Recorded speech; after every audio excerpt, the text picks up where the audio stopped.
Bom dia a todos. Eu esta manhã gostava de vos falar sobre escolhas para a felicidade.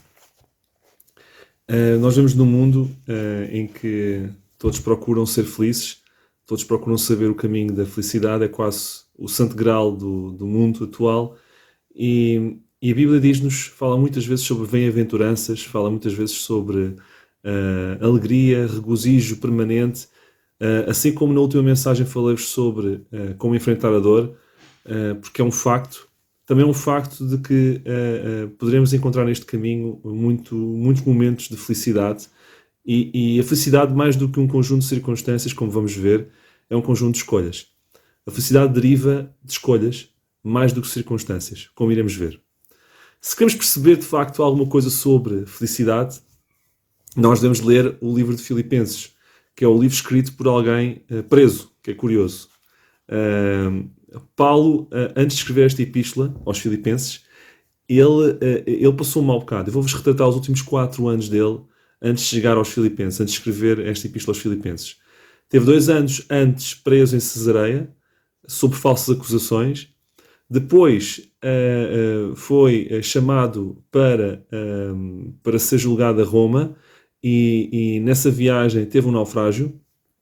Depois, nesse naufrágio, ele deparou-se e chegou a uma ilha, e nessa mesma ilha foi mordido por uma serpente venenosa. Depois, ele lá chegou a Roma, e sob a égide do imperador, que era Nero, ele foi colocado numa prisão durante 2 anos, sendo permanentemente vigiado pela guarda pretoriana, com turnos de 4 em 4 horas durante 2 anos. Além disto, sofreu fome, sofreu perigos, sofreu dores, sofreu perseguições, e escreve a carta aos Filipenses, onde nos diz: regozijai-vos sempre. Isto parece uma antítese daquilo que o mundo considera como os ingredientes necessários para ser feliz. E é a prova evidente de que para sermos felizes não precisamos ter circunstâncias certas, mas devemos fazer as escolhas certas. Escolhas para a felicidade. Em Filipenses, nós vamos encontrar no capítulo 1, nos versículos 12 a 20, 4 ingredientes, 4 escolhas que Paulo fez para conseguir enfrentar as dificuldades com felicidade. Vamos abrir as nossas Bíblias em Filipenses, a Epístola aos Filipenses, no capítulo 1. E não vamos ler agora a passagem do versículo 12 ao 20, ao 21, etc. Vamos vendo passo a passo. A primeira escolha que Paulo fez, e que deve ser a nossa primeira escolha, é: eu posso ser feliz independentemente das circunstâncias, e para isso eu tenho que escolher lembrar-me de que Deus pode transformar tudo para o meu bem.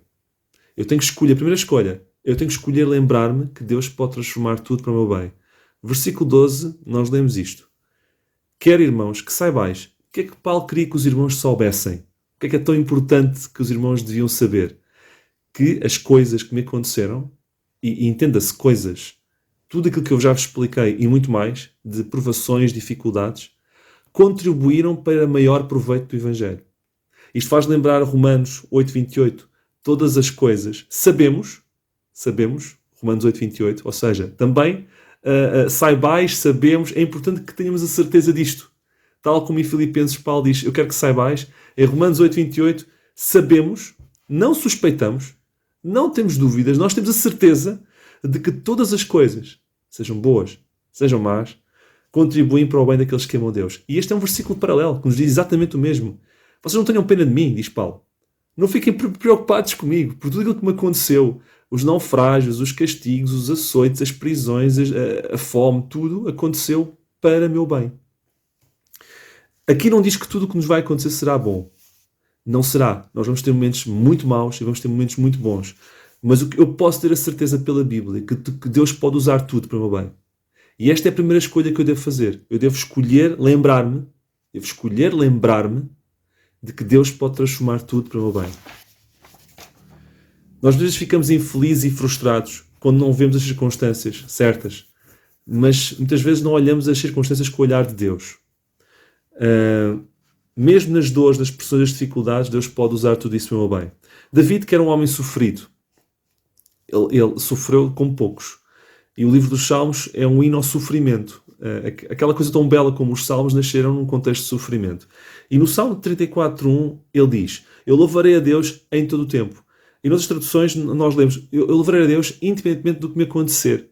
Ou seja, ele permanentemente louvava a Deus, seja qual fossem as circunstâncias, porque ele sabia que as circunstâncias, todas elas, contribuíam para o seu bem. É a mesma história. É uma escolha. É uma decisão. É uma decisão. Deus usou tudo e mais alguma coisa de Paulo, que aconteceu a Paulo, para o seu bem. E faz a mesma coisa connosco. Olhem, quando Paulo diz que todas as coisas aconteceram para o bem do Evangelho, eu vou-vos dar um exemplo. Paulo estava preso com o elemento da guarda pretoriana com ele em turnos de 4 horas. Vamos imaginar, ele teve 2 anos preso em Roma. Vamos imaginar, pode não ter acontecido, mas vamos fazer aqui uma pequena suposição, que no turno de 24 horas, com 4 horas de turno por cada guarda, vocês sabem quantos, uma questão de matemática, sabem quantos guardas, se ele tivesse guardas individuais, porque eu também não tenho a certeza, vamos fazer aqui uma pequena suposição, por alto.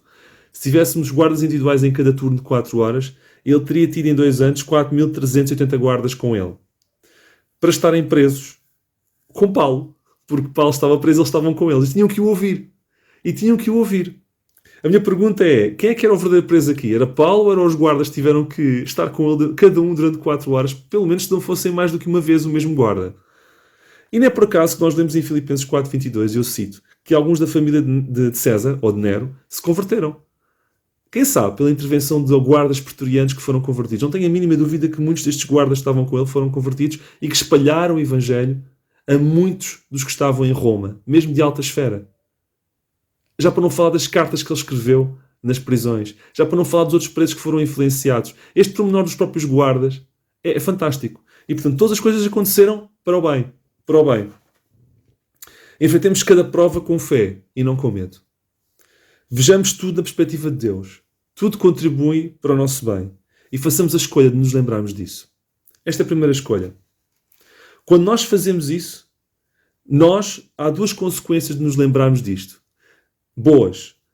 Versículo 13, nós lemos que de maneira que as minhas prisões em Cristo foram manifestas por toda a guarda pretoriana. Estão a ver? E por todos os demais lugares. Quando nós nos lembramos de que tudo contribui para o nosso bem, mesmo as más coisas, nós causamos um impacto positivo sobre os descrentes à nossa volta. Toda a guarda pretoriana, não é alguma, toda a guarda pretoriana foi alcançada, e não são poucos. E vemos no versículo 14 que muitos dos irmãos do Senhor, tomando ânimo com as minhas prisões, ousam falar a palavra mais confiadamente sem temor. Ou seja, não só os descrentes são afetados com esta minha escolha, de encarar tudo para o meu bem, como também os próprios crentes são animados, são fortalecidos. Portanto, são 2 consequências diretas desta minha escolha. Segunda escolha. Escolher nunca deixar os outros controlar a minha atitude. Paulo, seja por palavras ou por ações, muitas vezes há pessoas que têm o condão de nos tirar do sério. Ninguém pode deixar, ninguém pode nos influenciar negativamente. Não deixemos isso. Devemos escolher nunca deixar os outros controlar as nossas atitudes. Nós vemos no versículo 15 até ao 17, Paulo a relatar um conjunto de pessoas. Temos aqui pelo menos 3 tipos de pessoas que Paulo relata, sendo que dois desses tipos de pessoas estavam a miná-lo, estavam a tentar destruí-lo. Vemos no versículo 15, alguns pregam a Cristo por inveja e porfia. Vemos aqui críticos, pessoas que pregam a Cristo, estavam permanentemente a criticá-lo. E vemos aqui o papel dos críticos. Vemos no versículo 16, uns por amor, sabendo que foi posto por defesa do Evangelho. Temos outra categoria de pessoas, os críticos, os companheiros, e vemos a terceira categoria de pessoas, que está no versículo 17. Mas outros, na verdade, anunciam Cristo por contenção. São os competidores, são os desafiadores. E sabem o que Paulo diz? Nisto me regozijo e me regozijarei ainda mais. Ou seja, eu não vou ligar nada ao que os outros acham. Nem mesmo aqueles que são meus companheiros. Paulo metia todos no mesmo saco. Eu dou tanta importância a uma crítica como dou a um elogio. Eu não vou procurar me deixar influenciar por aquilo que os outros pensam. E muitas vezes o nosso sentimento de alegria é abatido porque vivemos constantemente a pensar naquilo que os outros pensam, e nós devemos focar a viver para agradar a Deus e ter Deus connosco. Se soubermos que Deus está connosco, que estamos a fazer o que está certo, que o estamos a agradar, não se preocupem com aquilo que os outros pensam, nem mesmo os companheiros. Paulo cita os críticos, cita os companheiros, aqueles que são supostamente os bons da fita, e os competidores e os desafiadores, desde o versículo 15 ao 17, e a todos mete no mesmo saco. Para mim isto não é importante. Para mim, eu não vou ligar nada disto. Versículo 18, mas que importa? Paulo diz, eu não me importo. Que importa? Olha, eu dou mais importância a um elogio dos companheiros que fazem isto por amor, como dos críticos, como dos invejosos, e como de todos os outros que me criticam. Eu não quero saber, que me importa a mim. Contanto que Cristo seja anunciado de toda maneira, com fingimento, ou sem fingimento, ou com fingimento ou em verdade, perdão, nisto me regozijo e me regozijo ainda. Ou seja, sua esperança e sua força não estava nas opiniões dos outros. Ele não se deixava influenciar pelos outros. Os outros não controlavam a sua atitude. A sua atitude era definida pela sua profunda convicção que estava a fazer o que estava certo aos olhos de Deus. E Paulo fez esta escolha. Nunca deixar que os outros controlem a sua atitude. Mas que me importa? É isso que nós devemos agir. Mas que me importa? Se estamos a fazer em consciência o melhor e o que Deus manda, ignoremos os outros. Foquemos em Deus. Não vivamos para ter a aprovação dos outros, mas de Deus. Esqueçamos os likes do Facebook e do Insta. Foquemos em Deus. Ou preocupemos por obter a aprovação não dos outros, mas de Deus. Se vivemos para a aprovação dos outros, chegará um momento em que sofreremos mais tarde a sua rejeição. Há pessoas que vivem exclusivamente para a aprovação dos outros, esquecendo-se que esses, mais tarde ou mais cedo, vão os rejeitar. Mas se vivemos para a aprovação de Deus, nós nunca seremos rejeitados por Ele e estaremos em plena consciência que estamos a fazer o que está certo e seremos felizes. Um dos princípios para sermos felizes também é vivermos focados em agradar a Deus e para sermos aprovados por Deus e não pelos outros. E não deixar os outros controlar a nossa atitude. Esta é a segunda escolha que nós vemos aqui neste capítulo em Filipenses. Terceira escolha. Nós vemos no versículo 20. Segundo a minha intensa expectação e esperança de que em nada serei confundido, antes com toda a confiança. Confiança em quê? Confiança em Deus. Paulo, no meio das circunstâncias difíceis, ele escolheu confiar sempre em Deus. Escolheu confiar sempre em Deus.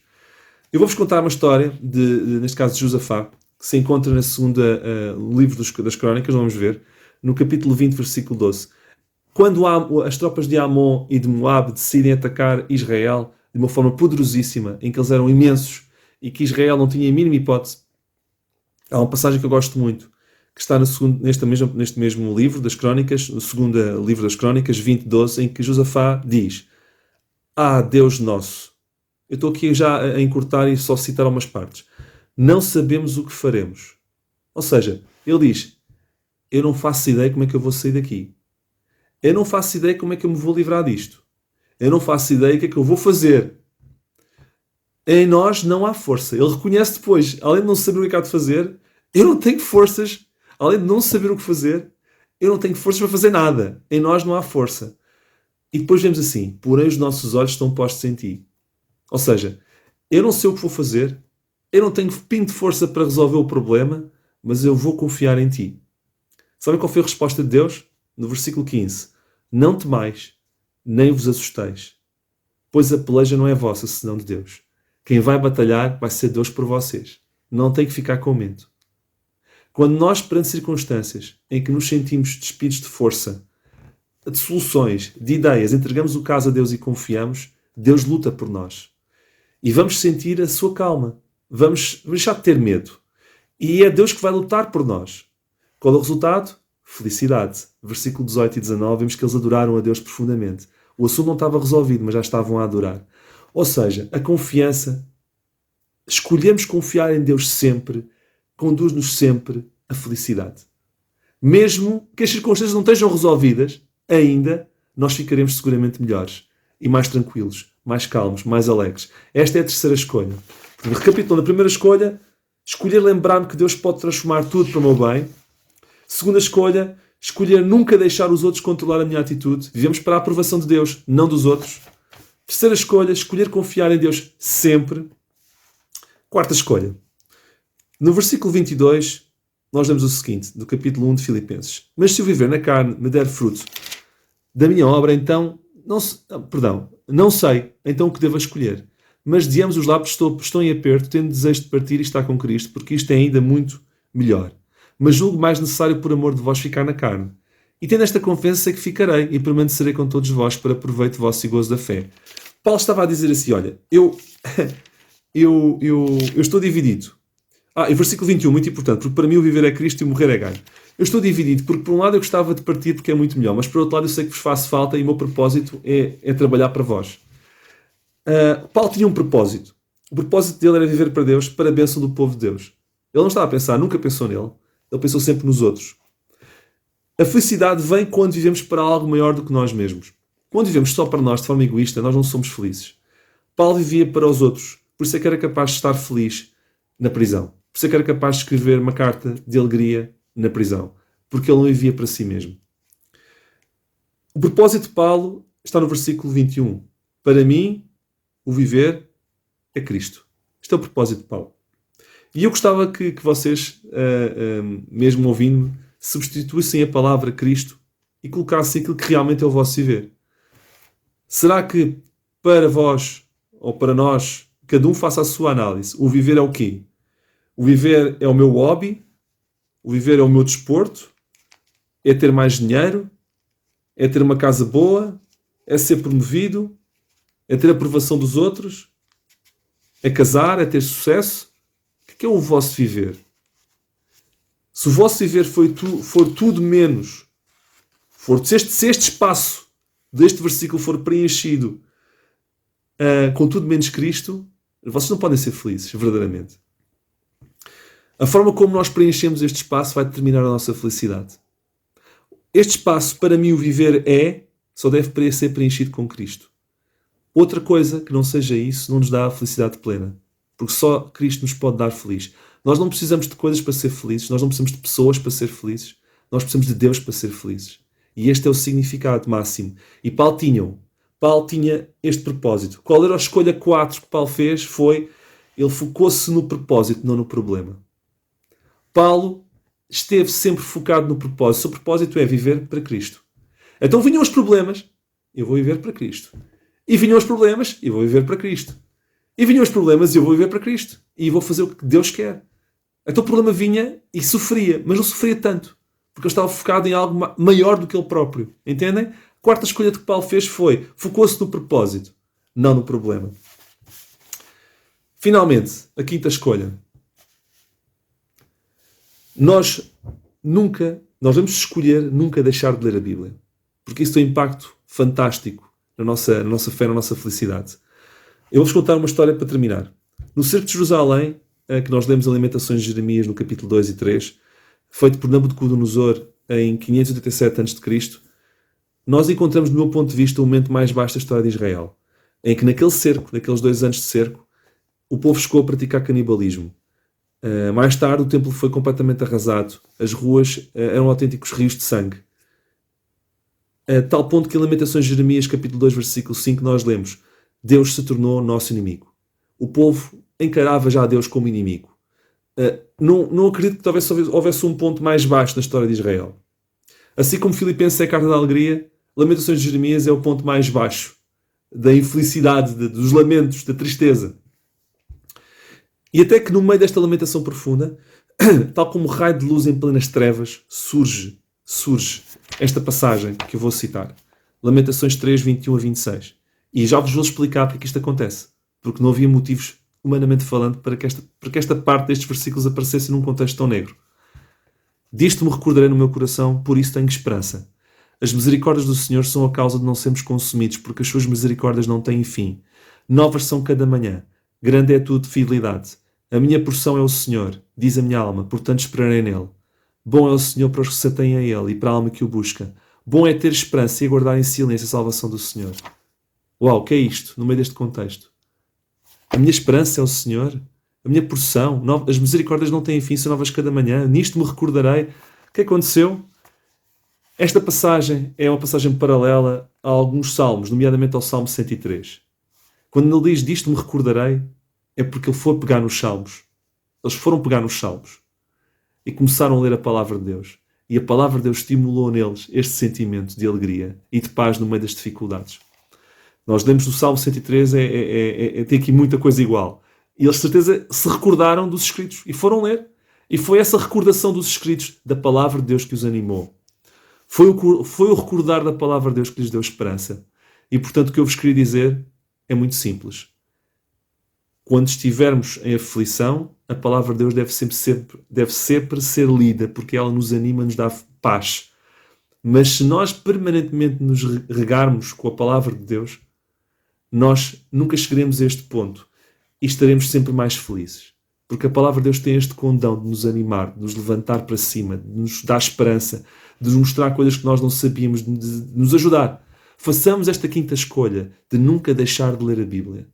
Porque é curioso, se no momento mais baixo da história de um povo foi a palavra de Deus que o animou, acho que já deu provas mais do que dadas de que a palavra de Deus nunca deve deixar de ser a nossa escolha principal todos os dias. E, portanto, poderia falar de outras escolhas que podemos fazer, mas a felicidade, mais de um conjunto de circunstâncias, é um conjunto de escolhas. E eu hoje expliquei-vos 5. Cito-as de novo. Lembrem-se que Deus transforma tudo para o vosso bem. Escolham lembrar-se disso.